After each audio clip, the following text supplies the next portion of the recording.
Okay, good morning, everyone. Great to be with you all today. It is Tuesday, 24th of March. We're in the throes of quite an experience, aren't we? Having this global pandemic. It's surreal. I'm not sure how you find it, but it's kind of surreal as I reach out to friends, family, business partners around the world and find people everywhere I speak to affected by this coronavirus. I've got friends and family in Australia and New Zealand, business partners in the UK and in France and Germany, in Latin America, Canada, all across the US. Everyone everywhere is affected right now. And it's certainly, sometimes you get these headlines, don't you, where you go, oh gosh, is this all the news talks about? It's just everything. Yeah, every news story seems to be surrounded by this. And yet now I find myself kind of waking up in the morning wanting to see what the update is. You know, what's changed in the world over the last 8 hours or so that I've been asleep. And remarkably, every morning when I wake up, there are new changes. Either restrictions somewhere else in the world or tighter restrictions where we are that limit public activity or put restrictions on people's behaviors to protect them from the spread of the virus. It's quite a different world, and yet wonderfully, Niken continues to soldier on, doesn't it? I did wonder today, should I speak about the coronavirus? Is it overkill if we talk about this one more time, if we hear another podcast or another webinar or another story about it, when this seems to be all we actually hear about right now? But there's a couple of points that I think are worth stressing from my observation in regards to our approach to the new world that we live in. And because the reality is, I think the world is changing quite significantly. And whether we like it or not, the impact of our social distancing, or as I call it, physical distancing, because we want to stay socially connected, whether we like it or not, the impact this is going to have on the financial economy is going to be significant. Everything is intertwined, isn't it? So there is going to be consequences here that are going to be quite far-reaching for quite some time. So Dave Johnson just shared the biggest big business in America is not steel, automobiles, or television. It's the manufacture, refinement, and distribution of anxiety. Yeah, very well said. Very well said. And this is the point that I wanted to touch on a little bit. Is I think week one of quarantine, which most of us have experienced over this last week, perhaps, may have been a novel experience at first. Maybe it was unique, maybe even a little bit exciting as we go, oh, look what's happening in the world, and I'm going to get down in my boat hole here and kind of stay safe and watch what's going on to the rest of the world. And with curiosity, we kind of peek in almost voyeuristically at what's going on elsewhere, whilst we, with curiosity, keep ourselves safe. However, that's kind of week one mentality. Week two, week three, week four, things will start to change. Novelty will turn into being mundane, mundane into frustration, frustration into despair. And as one that's got 6 children at home, it's interesting because all of our children have been told school is finished or physical participation at school is finished for the remainder of the school year. That means my kids, normally when you have a 6-week holiday, you know, it's Kim and I often joked. We see the the new parents of school-age children kind of weeping as they take their kids back to school, because they've enjoyed it, and we're kind of like, we're free again. We're bringing them back to school. We've got our lives back, and we kind of joke about that and how 6 weeks can be a long time when you've got a lot of kids to entertain. Here we are in March being told that we're going to have the kids at home until the end of August. and the schools are kind of putting out plenty of curriculum on a daily basis for our children, which includes webinars. My 6-year-old has to log in from time to time on a group chat online with his class and his teacher, which of course requires parent engagement and support and help. They've got assignments that they have to submit. This works wonderfully if you are the average family size of America, which is 2.4 or whatever it might be. But with 6 children at home going through separate curriculums, that can be quite the task. So it's fun watching this kind of unfold. But to my earlier point, we're going to go through a psychological journey over the coming weeks and months as we adapt and adjust. And one thing that I think is really important amongst this is our ability to both stay connected and involved, to find a sense of purpose and engagement in what we're doing, but also, to Dave's earlier quote, to avoid the sense of growing anxiety and stress, to look for ways to be happy, upbeat, positive, lighthearted, and to find the good, positive, happy, funny moments in life that we can enjoy and hopefully share as well. I've noticed, I've not seen her on the call yet this morning, but one thing that I've noticed that Sherry Danzig has started doing, and I hope she doesn't mind me using her as an example, but she started doing, I'm not sure if you've seen, just a very short Facebook Live every day, where she's sharing just a small, upbeat, either story or joke or something of that nature with whoever chooses to listen. And I thought, what a great way to connect. What a great way to reach out. I saw a post earlier where it says, don't be like this company, where you've signed up, connected with them years and years ago, haven't heard from them. And then all of a sudden during the coronavirus crisis, they reach out and say, hey, we're concerned about you, wanted to make sure you're okay. Why? Because they're now in need of your business. Yeah. Have you had any of those types of emails coming through from people that you didn't know you were connected to or had forgotten that you were? And now all of a sudden it seems that they're vying for your business with some shroud of interest and concern over your well-being. We don't want to be those types of business builders, do we? So I want to invite each of you to think about and be willing to share. What are some things that you're doing differently now? And let's use the next few minutes to share with each other some of the things that you find are working well that you're doing, some of the fun things that you're experiencing, maybe even if you've got some examples that you can share that are really positive moments of how things are working out for you. I'd love to hear them. So if you want to unmute your line, what's something that you've been doing differently this past week or that you're going to start doing in light of the changing landscape that we're working with? So raise a hand, unmute your line. Let's jump in and let's hear. I'm just using, Ben. Yeah, go for it, Yoko. If you want to unmute your line. Okay, I'm just using what you used on us. I don't know what's going on here. I can see you speaking and unmuted, but we can't hear you. Okay, maybe it's my. You can hear it? Can you hear? Okay, I can't hear you for some reason. Well, anyway. Okay, well, everyone else can, so you're going to have to go, and then maybe someone, maybe Dave, if you can write a quick summary of what she's saying to me, that'd be great, so I can respond. But yeah, go ahead, Yoko.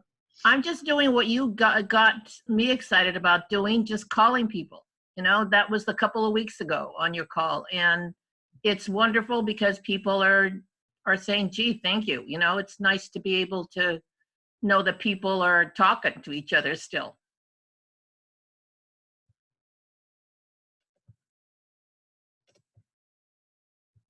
Oh, well, to translate. Oh, man, I can't hear you either, Dave. Oh, weird. Okay. Great. I think probably everyone else can. So anyway, so I guess since you can't hear me, I won't translate. But this is a book I highly recommend. And one of the things that just confirms a lot of the challenge that we have is the phone. And okay, fanatical prospecting. We should be fanatics about Nikan, our products, and we should prospect fanatically. But here's the thing I love about this is, okay, this book, Fanatical Prospecting, it's a powerful message, valuable advice, needed more than ever. And so what it talks about boldly is that the lies of the loud, popular Nauvoo sales experts whose deadly advice leads salespeople and sales leaders astray. These experts preach to all who will listen that prospecting, proactively pursuing prospects no longer works. What's particularly dangerous about this false teaching is that that is exactly what the struggling reactive salesperson wants to hear. Why do the hard work to prospect and self-generate new sales opportunities when some guru lies, let you off the hook by telling you that it's old school and doesn't work anymore? Why block time to pick up the phone if instead you can tweet, write blog posts, or play for hours posting comments in LinkedIn and Facebook groups? So anyway, it really is back to just one-on-one. That's how you built the business. That's how I've always done it. What's really effective is engaging with people one at a time and communicating on the telephone. And there's a lot of people out there. And if you're like me, I've been accumulating names over the years. I think you want to be careful because there is something valid where there's a business that you haven't heard of from years and now we're concerned. But what I found, just calling people and just say, hey, how you doing? Haven't talked to you for a while, and just genuinely really be interested and just see how things are going. And sure enough, yeah, they'll say, well, are you still doing that? Are you still doing that Niken thing or whatever? But so much of it is just having conversations, and there's never been a better time than to have conversations. And it seems people really do want to talk. They do want to reach out. We are social beings, just inherently. We do like other people. So this is every adversity has great opportunities. So let's take it. Yeah, excellent. One of the things I've also said that just really stuck in my mind is Stephen Covey, where he talks about the big things that matter. He talks about one thing is we need to be out cutting wood, but also we need to be sharpening the saw. So there's some instances where maybe we aren't actively cutting wood, but hey, let's sharpen our skills too. So yeah. Yeah, excellent. Really good point, Dave. In fact, Carol John kind of followed on just in the chat on what you're saying here and reaching out. And she referenced the example that I gave. She said, so Ben, in your example, how can we contact old friends and customers and share our products like Immunity, PyMag Water, without sounding like those email companies that are sending us messages all of a sudden out of the blue? What is a good way to ease in how our products can help them without sounding like these companies that haven't been in contact or been interested in the past? That's a really, really good question. And I find one of the best things to do, this is what I'm doing right now, is I'm using this time to build my contact list, to recognize and to look for those that have not been put on it that should be on it, and using the time to reach out and reconnect. Remember, there is a space between adding someone to our list and inviting them to buy a product or to join the business. And that bridge that links that one step to the next is building rapport and relationship. Now, I've used this statistic probably for a couple of years, but I expect that the statistic remains the same, that it takes between 7 and 12 contacts for a person to get to the point where they say yes in a sales type environment. Most sales centered people will stop somewhere between 3 and 5, right? Which means that the best salespeople aren't necessarily the most skilled. They're simply the most persistent. Now, the challenge then becomes, how can I be persistent without being pushy? How can I do this in a way that builds rapport? Because 7 to 12 contacts suggests that my approach needs to have some diversity, some interaction, some participation, and some interest on their part versus a repetition of the same message. If I went into the same person, if I was speaking to Wes, who I can see on the phone here in front of me, and I said, hey, Wes, you got to try this great product. I think you'd be really benefited by it. And he's like, I'm not that interested right now. And then a couple of weeks later, I try again and deliver the same message. I think by the third time, he's going to be saying, yeah, get lost, leave me alone. Yeah. So what is the key? How do I bridge the gap? It's always centered on being interested in the other person. The reason the email campaigns of those distant companies fails, in the example that I used, is because they aren't showing authentic interest in their customer. That's the problem. Yeah. So the starting point is to reach out, connect, and have no agenda other than to know how they're doing and what's going on. And as we build the rapport, reconnect and say, hey, you know, in the shutdown, I've thought I need to reach out and stay connected socially. I've got a lot of time on my hands, and I'm realizing that this is a great opportunity for me to use it well and reconnect with people that I feel like I've let slip through my fingertips in the past.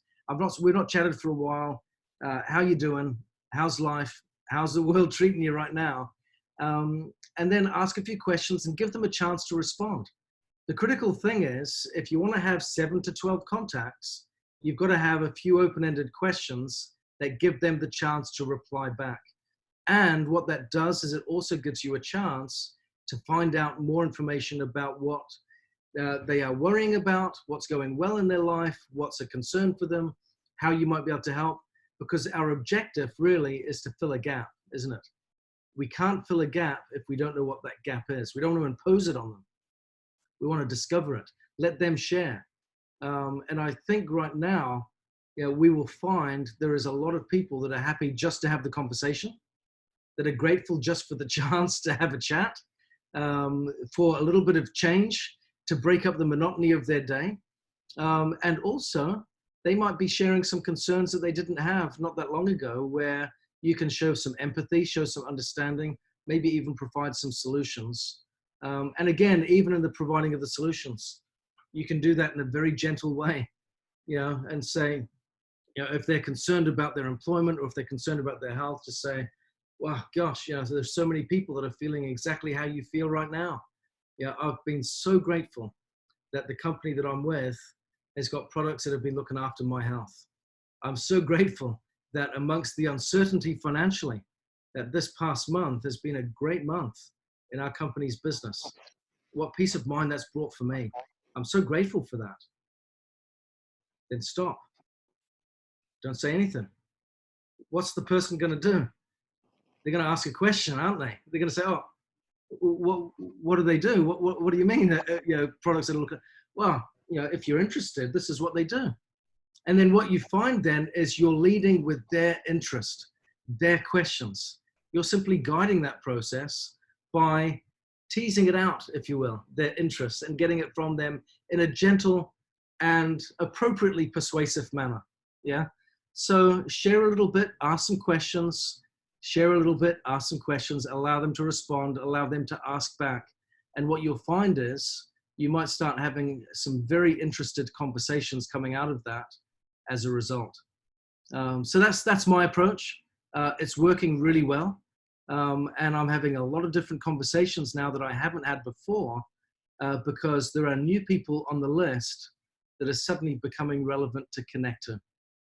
So that's proving to be worthwhile. So anyone else? Madeline? I'd like to add a spiritual component. As I think of global wellness community, the root word is commune. Those of the Christian background, communion, being in communion with others. And what I've always loved about Niken is that we cross all borders. Our roots are from a non-Christian country. And the opportunity, it's so present in our Humans Being More. It's so present in hearing that it's a small group of people communing together in the family, the house being the original place of worship when people gather together, and we do that before meals. It doesn't matter, again, what religious connotation that people come from. And people who have not had a religious orientation, there's more talk about spirituality and a higher being and what's the sense of this. And then connecting it, I think, to nature. That's our other, could we connect our wellness home to nature? Well, it's springtime. So in springtime, we come out of the cold of the winter and the dark of the winter, and there's new buds and new lives. And so from the Passover feast to the resurrection and to new life, and again, from other religious perspectives, there's something about there needs to be a pruning and a regrowth, and this too will pass. So hope and faith, and I was kind of touched last evening, some of us here were on Mike's Align with Success, And what that did was prompted me to look into some of my writings. And I connected to a few people this morning on texting, a few of my accountability partners. And there is that spiritual component that I've always felt safe with Niken. And this past Sunday, I have a priest in his, he has a son that is a married priest who's at risk, tested positive for, he's a nursing student working in a squad in New York City. So he's now confined, being positive for the coronavirus. So on a three-way call, I pulled in, same nationality, Dr. Stan and Bo. A beautiful experience. They were able to talk to this priest and his family in their language. It's like me listening to a Spanish conversation. Yeah. And we ended with prayer. You know, what company can you do that between countries and on virtual and feel okay with it? And we do. So we have, I think, as we think of our, and we have this time to pause and reflect of our global community. It's a community of balance in all those 5 pillars of health. And some of the versions of the balance wheel had spirit at the center. Now it has purpose at the center, whatever spirit is to us. It's a time, I think, of bringing us together to think of more than just the materialistic things of the world and what is important. And we say it all the time. Our health is important, our family is important, and our faith is important. So it's a time for us to look within and to have those conversations. And I did have an inactive sober that I haven't heard from, that I've sent several messages to, having felt that I must have offended her once, you know, with my making a comment. And she called. And so there have been so many conversations of healing that will open up doors. So I think when we have those conversations, Carol or anyone else here, it's okay just to be who we are, coming from wherever we are and respecting where that other person comes from. And I say it's okay to say a prayer together, interdenominational, whatever. Beautiful, and I'll end it with a beautiful experience that I had in Salt Lake City. One of my roommates was Sue Gruber. She's been singing in the Methodist choir and has had voice lessons since she was 5, I think she told us. And one of the Mormon Tabernacle Choir singers took us to hear the choir sing on Sunday, and then took us to the Cathedral of the Madeleine. Wasn't that nice of her to take her to a Catholic cathedral in my name? And so I sat between these two women. It happened to be a high liturgy with, I don't know, probably the bishop there, singing in Latin. They both can sing. I'm Byzantine. I don't know the Latin. So I just listened to the Methodist and the Mormon belting out all the Latin and singing the entire liturgy. And I just enjoyed the experience. Now, what other company do we have that opportunity to express who we are individually and collectively than with this company? And there's Sue smiling. Is that not the truth, Susie? So that's what I would add. Just be who we are. And yes, and so I don't think there's anything wrong with leaving this event today with a little prayer, if it's a silent prayer. Yeah. So that nobody's offended, in case anybody's offended, and we have to get beyond offending people. I want to add, it's taken me a couple of times to get on, first off, and no phone calls are allowed on this call, so we'll have to clean that up a little bit. But I just got a thing, so there's 2 things I want to share. Sylvia Brown was a psychic from a long time ago, and she died in 2013, but she wrote a book, End of Days, and in there she wrote that in the year 2020, a severe pneumonia-like illness will spread throughout the globe, attacking lungs and bronchial tubes, resisting all known treatments. And then as soon as it goes away, oh no, I can't read it, where to go. But as fast as it comes, it'll just disappear as fast as that. And then she says something like it will come back in 10 years, but and then go away again. So I just thought that was pretty amazing. But in the midst of my cleaning, I found a 2008 letter from the corporate office, and we had our first MBA meeting, and it was kind of the culmination after, but the words that came out of it were, unify, clarify, and simplify. And I think that that's just amazing. And here we are with, you know, many of the same leaders and people on there. And it was just a beautiful President's Club message. And I'll photograph it and get it to some of you guys. But I just thought, how great is that we are at a time where we can simplify, we can do these Zooms, we can connect this way. There'll be a time when we'll be able to get face-to-face again. But for right now, let's just look at the people that we've shared with, talked with, and then have a deepening trust with, because the ones that haven't seen it will trust us. And then look at some of the technologies. And I'm reaching out with some with the waterfall and such. And it's just a great time to reflect on who we are, but also our contribution to others and this planet. And gosh, I am just so grateful I live in a wellness home. And I want everybody to live in a wellness home, you know, to have that. Just, I mean, I that's all I can say, is because I don't hurt, and I did for many years. And thank goodness to Nikan and these technologies. It's given me back my life, and I just love it. So Yeah. thank you guys. And we have to figure out that switch, whatever, because you can't call in. My Wi-Fi's been acting up, and so no phones are on right now. So that's we probably blocked out about. Well, yeah. Well, thank you, Barbara. And you're right. I'll just conclude with this as we get ready to wrap up the call. Is, you know, there's been a couple of key words and phrases that have come out here on the call today in regards to what people are doing to engage in their business in a productive way. One is, well, one phrase, you know, coming from Carol John, you know, genuine concern for others has come out there. You know, being ourselves, again, has certainly been a phrase that's come out. Just be ourselves. I would add to that our goal is not to be ourselves, but to be the best version of ourselves. And this is a chance for us now to be the best version of ourselves. What I would suggest is, as we continue to expand our contact lists, recognize that as we're looking for this, again, some of the buzzwords that have come from the call today is this added purpose and meaning in what we do. Yeah, and this refocusing of that meaning and purpose is that it's really centered, as has been expressed already by others, on the well-being of other people, community, being together.